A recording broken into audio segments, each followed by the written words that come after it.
Assalamualaikum warahmatullahi wabarakatuh. Perkenalkan, nama saya Egy Alpisahari. Di sini saya akan menyampaikan materi mengenai busuk pengendalian hayati busuk fusarium terhadap tanaman bawang. Nah, untuk kemajuan terkini dalam memahami dan mengendalikan fusarium pada tanaman alium. Nah, busuk pangkal fusarium atau FBR adalah salah satu penyakit jamur tular tanah yang paling merusak pada tanaman alium di seluruh dunia, mengancam hasil panen, kualitas, dan masa simpan. Artikel ini merangkum kemajuan terkini dalam mendeteksi spesies Fusanum, metode pengendalian, dan pemulihan ketahanan tanaman inang. Nah, keberagaman signifikansi global tanaman alium ini termasuk di antara tanaman yang paling awal didomestikasi dihargai karena nilai kuliner, pengobatan, dan hiasnya. Genus ini memiliki beberapa genom terbesar di antara tumbuhan bawang, mencakup 16 miliar BP. Bawang putih yaitu mencapai sebesar 30,9 miliar BP. Nah, spesies liar bawang ini itu termasuk bawang putih atau Allium sativum, bawang merah, bawang daun, kucai, dan bawang bombay. Nah, untuk budidaya utama itu adanya Allium lechiaboreanum, Allium galanthum, Allium altaicum, Allium favilovi, dan Allium trichocum, dan yang merupakan sumber penting ketahanan terhadap penyakit. Nah, selanjutnya ada senyawa bioaktif, yang mana bawang ini kaya akan organosulfur dan polifenol dengan manfaat antioksidan, antiinflamasi, antimikroba, antidiabetes, anti kanker, dan kardioprotektif. Nah, ancaman utama untuk produksi alium yaitu busuk pangkal fusarium, yang mana disebabkan oleh kompleks berbagai spesies fusarium yang bervariasi tergantung spesies alum yang terinfeksi. Patogen bertahan lama di tanah sebagai Cladidospora dan dapat hidup sebagai sapropit pada bahan tanaman mati. Spesies patogen utama atau Foxysporum selanjutnya ada gejala penyakit yang dimana itu meliputi klorosis daun, ujung daun mengering. Nah, yang dimana itu dimulai dari bibit, busuk pangkal batang, umbi, dan kematian tanaman perkembangan, batang busuk siung, busuk magnesis inang, dan tahap kondisi lingkungan. Yang dimana itu juga berkaitan dengan tanah serta suhu yang mencapai sekitar 28,37 derajat Celcius. Nah, selanjutnya ada spesies Fusarium yang terinfeksi. Spesies Fusarium yang terinfeksi ini terdapat beberapa negara seperti di Italia, Prancis, dan Spanyol. Proliferatum yang menyebabkan kerugian hingga 30% pada bawang putih, 45% pada bawang merah, yang dimana terjadi penurunan hasil pada bawang merah ini, serta kehilangan 12-30% umbi selama penyimpanan yang telah dilaporkan. Dari konvensional hingga biosensor, deteksi fusarium ini terjadi gejala pada 3 tahap pertumbuhan, meliputi bibit, lapangan, umbi dewasa, dilanjutkan kultur pada media PDA untuk identifikasi morfologi niva dan spora. Nah, untuk deteksi molekuler dilanjutkan dengan PCR ganda yang mendeteksi infeksi laten FOC hingga 10%. PCR real time memantau gen TEF dan CHOX untuk identifikasi fungisida efektif dan antagonisme spesies.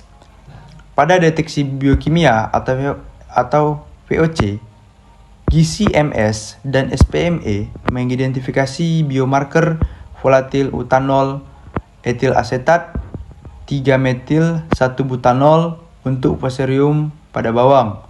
VOC membedakan siung bawang putih sehat dan yang mana yang terinfeksi. Nah, untuk biosensor dan ENOS itu adanya sistem hidung elektronik 10 sensor MOS yang mana itu dapat mendeteksi degradasi jaringan bawang putih yang terinfeksi. Hanya 4 Han LDA 97,5% dan KNN 89,5%. Pengendalian kimia dan biologi. Pada metode kimia, carbendazim paling efektif melawan VOC yang disertakan dengan 100% kemunculan bibit. Flinmax atau tebuconazole taflosistrobin pada bawang putih, adanya kombinasi propiconazole atau prochlorase yang mencapai penghambatan 100% secara in vitro. Pada metode biologi, itu terdapat Trichoderma spp yang dimana itu merupakan antagonis VOC melalui penghalang HIFA, Saccharomyces cerevisiae dan Candida tropicalis hambat yang menghambat miselium VOC 51 sebesar 50% in vitro. Bakteri Rhizosper atau Bacillus Pseudomonas spp, Enterobacter spp, serta kombinasi Trevirid dan Pseudomonas itu terdapat penekanan FBR 89,49% di rumah kaca. Untuk pemuliaan ketahanan FBR itu ada pemulihan konvensional, pemulihan molekuler, metabolik pembantu. Nah, ketahanan FBR diwariskan secara kuantitatif atau multigenik yang menunjukkan ketahanan lebih baik sehingga QTL resisten teridentifikasi pada kromosom 2 dan 4 itu sebagai penanda SNP yang berkolerasi kuat dengan resistensi kodominan. Pada galur resisten AC77 itu menekan protein TIR1 dan meningkatkan ketahanan FBR. Pemulihan metabolomik atau peran saponin dalam ketahanan FBR saponin itu sebagai fitoantisipin allium yang menghasilkan saponin steroid anti jamur yang bekerja melalui pembentukan pori dan hilangnya integritas membran jamur. Kadar tertinggi terdapat di akar batang dasar serangan VOC. Dari bawang merah, LLA lebih unggul secara in vitro. Galur FFF plus 2AA yang paling resisten mengandung gen ketahanan FBR ekspresi gen Sitaram P450 dan beta glukosidase meningkat pada jalur biosintesis saponin ekstrak saponin. Aroilim hambat VOC 9,11 sampai 41,33%. Alotriploid FFR menunjukkan aktivitas anti jamur lebih tinggi.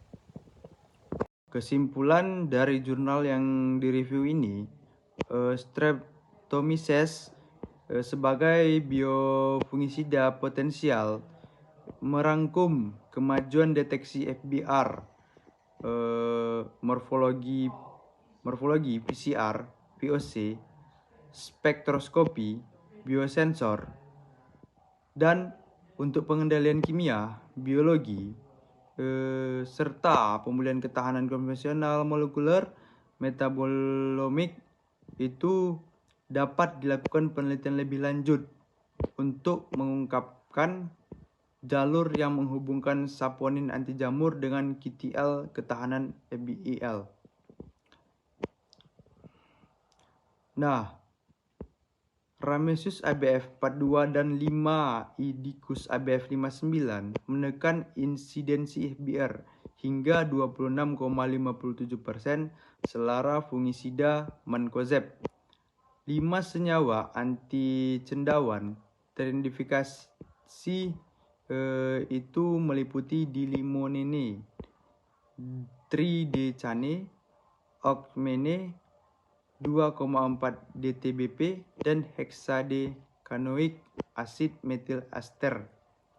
Dan untuk arah penelitian masa depan, itu bisa dilakukan formulasi serta uji lapangan Streptomyces spp sebagai biofungisida komersial, eksplorasi miRNA, dan saponin spesifik untuk rekayasa kultivar alum tahan FBR, integrasi pendekatan metabolomik dengan penulisan molekuler berbasis QTL.